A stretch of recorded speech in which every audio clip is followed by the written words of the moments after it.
अब आइए question number 4 देखते हैं। क्वेश्चन नंबर 4 क्या कह रहा है, इस बात को देखना है। क्वेश्चन नंबर जो 4 कह रहा है इसको समझिए। क्वेश्चन नंबर 4 क्या कह रहा है ये देखते हैं। क्वेश्चन नंबर 4 कह रहा है कि कोई सेट दिया है, तो कह रहा है कि कितना रिलेशन डिफाइंड होगा जो सेट में 1 2 भी हो, वह रिलेशन मेरा क्या है, वह मेरा रिलेशन कैसा होना चाहिए, वह जो रिलेशन होना चाहिए मेरा रिफ्लेक्सिव हो, सिमेट्रिक हो, लेकिन ट्रांजिटिव नहीं हो। तो कितना रिलेशन डिफाइंड होना चाहिए ये देखते हैं। इसको क्वेश्चन नंबर 4। क्वेश्चन नंबर 4 क्या है, क्वेश्चन नंबर 4 में जो कह रहा है सेट दिया हुआ है और कैसा रिलेशन चाहिए, ध्यान देना है। रिलेशन का कि रिफ्लेक्सिव होना चाहिए, सिमेट्रिक होना चाहिए, लेकिन ट्रांजिटिव नहीं होना चाहिए। तो आइए देखते हैं। आर एक रिलेशन है रिफ्लेक्सिव के लिए, तो आप लोग जान रहे हैं कि सेम एलिमेंट होना चाहिए, 1 1 2 2 3 3। यह मेरा रिफ्लेक्सिव हो गया, रिफ्लेक्सिव हुआ। उसके बाद क्या होना चाहिए, रिफ्लेक्सिव तो हो गया, उसके बाद क्या होना चाहिए, 1 2 3 रिलेशन होना चाहिए, रिफ्लेक्सिव होना चाहिए, रिफ्लेक्सिव हो गया, सिमेट्रिक होना चाहिए लेकिन ट्रांजिटिव नहीं होना चाहिए। और ये भी कह रहे हैं कि रिलेशन में 1 2 और 3 1 भी होना चाहिए। उस रिलेशन में क्या होना चाहिए, 1 2 और 3 1। तो सबसे पहले क्या करेंगे, इसमें 1 2 और 3 1 लिख देंगे। 1 2 और 3 1 है या 1 3 है, 1 2 और 1 3 होना चाहिए। अब यहाँ ध्यान दीजिए, इस रिलेशन को हमको, यह जो आर रिलेशन है इसको हमको क्या बनाना है, रिफ्लेक्सिव। तो यहाँ तो रिफ्लेक्सिव हो गया। उसके बाद कह रहा है कि इस रिलेशन में 1 2 और 1 3 भी होना चाहिए। तो 1 2 और 1 3 अपने से ऐड कर दिए। तो लेकिन सिमेट्रिक होने के लिए अगर 1 2 है तो 2 1 भी होना चाहिए, तब सिमेट्रिक होगा। सिमेट्रिक होने के लिए 1 3 है तो 3 1 भी होना चाहिए, तब सिमेट्रिक होगा। तो मेरा तो रिलेशन बन गया।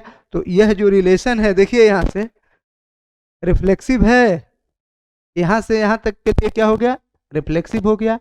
इसके 1 2 2 1 मिला, 1 3 3 1 मिला, इसके लिए सिमेट्रिक हो गया, लेकिन ट्रांजिटिव नहीं है। क्यों नहीं है, अगर हम इसको मानते हैं, अगर इसको हम कहते हैं कि ए है, बी है और यहाँ बी है और सी है, तो ए सी 1 3, ए सी क्या चीज़ है, 1 3, इस रिलेशन से बिलोंग नहीं कर रहा है। इसलिए आर जो मेरा है, R is not transitive. R मेरा क्या है, ट्रांजिटिव नहीं है। आर मेरा रिलेशन क्या है, ट्रांजिटिव नहीं है। तो नंबर ऑफ रिलेशन कितना हुआ है यहाँ, 1। तो क्वेश्चन नंबर 4 का आंसर क्या होगा, 1 होगा। तो 1 देखते हैं ऑप्शन क्या दिया हुआ है। तो ऑप्शन इसका हो गया, क्वेश्चन नंबर 4 का ऑप्शन क्या हुआ, डी ऑप्शन हुआ। क्वेश्चन नंबर 4 का क्या हुआ, ऑप्शन डी हुआ। क्लियर, क्वेश्चन नंबर 4 का ऑप्शन क्या हो गया, डी हुआ। अब हम लोग क्वेश्चन नंबर 5 देखते हैं। क्वेश्चन नंबर 5 क्या है, इस बात को समझना है। क्वेश्चन नंबर 5 आइए देखते हैं। क्वेश्चन नंबर 5 है कि कोई रिलेशन है जिसका एलिमेंट 1 2 है, कोई रिलेशन है, कोई रिलेशन है जिसका एलिमेंट 1 2 है, 2 3 है, 1 1 है। एक रिलेशन है किसी सेट 1 2 3 में। तो कह रहा है कि which element of A cross A should be included in are. A cross ए का कौन सा एलिमेंट आर में इंक्लूड कर देंगे कि यह रिलेशन ट्रांजिटिव हो जाएगा। तो सबसे पहले तो हमको ए क्रॉस ए निकालना होगा। तो आइए हम सबसे पहले क्वेश्चन नंबर 5 के लिए ए क्रॉस ए निकालते हैं। क्वेश्चन नंबर 5, क्वेश्चन नंबर 5 क्या है, क्वेश्चन नंबर 5 है ए कोई सेट है 1 2 3, ए क्रॉस ए हमको निकालना है। तो ए क्रॉस ए मेरा क्या होता है, दो सेट का कार्टेशियन प्रोडक्ट है। कैसे निकालते हैं, इसके पहला एलिमेंट को पहला एलिमेंट के साथ रखेंगे, इसके पहला एलिमेंट को इस ए के दूसरा एलिमेंट के साथ रखेंगे। 1 1 1 2, उसके बाद 1 3, 2 1 2 2, उसके बाद 2 3, 3 1 3 2, 3 3। यह हम ए क्रॉस ए निकाल दिए। क्लियर, अब हमको जो रिलेशन दिया हुआ है वह रिलेशन लिखते हैं। आइए देखिए रिलेशन क्या दिया हुआ है। जो रिलेशन दिया हुआ है वह कैसा रिलेशन है, उसका एलिमेंट है 1, 1, 1, 2, 1, 1 कहिए, 1, 2 और 2, 3, यानी एलिमेंट है 1, 2, 1। एलिमेंट क्या है 1, 2, 2, 3, 1, 1, 1, 2, 2, 3 और 1, 1। और पूछ रहा है, क्या पूछ रहा है हमको कि इस ए क्रॉस ए से कौन सा एलिमेंट इस रिलेशन में रख दें, इस ए क्रॉस ए से कौन सा एलिमेंट इस रिलेशन में रख दें कि यह रिलेशन ट्रांजिटिव हो जाएगा। तो देखिए ट्रांजिटिव के लिए अगर इसको ए कहते हैं, ये बी है, तो अगर यह बी है तो यह सी है, तो ए बी हो गया, बी सी हो गया, तो ए सी भी होना चाहिए। ए सी का मतलब 1, 3, 1, 3 इसमें से इसमें रख देंगे इस रिलेशन में, ए क्रॉस ए से 1, 3 इस रिलेशन में रख देंगे तो यह कैसा रिलेशन हो जाएगा, ट्रांजिटिव रिलेशन। तो आइए हम क्वेश्चन नंबर 5 का ऑप्शन देखते हैं कि क्वेश्चन नंबर 5 का ऑप्शन क्या है। क्वेश्चन नंबर 5 का ऑप्शन जो है डी है 1, 3। क्वेश्चन नंबर 5 का जो ऑप्शन है वह डी है 1, 3। तो क्वेश्चन नंबर 5 हो गया। अब आइए हम लोग क्वेश्चन नंबर 6 देखते हैं। क्वेश्चन नंबर 6 क्या है। क्वेश्चन नंबर जो 6 है कह रहा है, ध्यान देना है क्वेश्चन नंबर 6 पर। क्वेश्चन नंबर 6 कह रहा है कि ए और बी एक फंक्शन है, ए से बी में एक फंक्शन है, ऑन्टो फंक्शन है, तो कौन सा कंडीशन होगा। तो आइए देखते हैं क्वेश्चन नंबर 6 पहले समझते हैं जो आखिर क्वेश्चन नंबर ऑन्टो फंक्शन होता क्या है, ऑन्टो फंक्शन क्या होता है। देखिए क्वेश्चन नंबर 6 सबसे पहले हम समझेंगे ऑन्टो फंक्शन, उसके बाद रिजल्ट हमको अपने आप पता चल जाएगा। ऑन्टो फंक्शन कहता है कि सबसे पहले तो पहले फंक्शन समझिए कि ए से बी ये फंक्शन है या नहीं, उसके बाद ऑन्टो समझेंगे। सबसे पहले तो हम समझना है कि फंक्शन है या नहीं, उसके बाद ऑन्टो आएगा।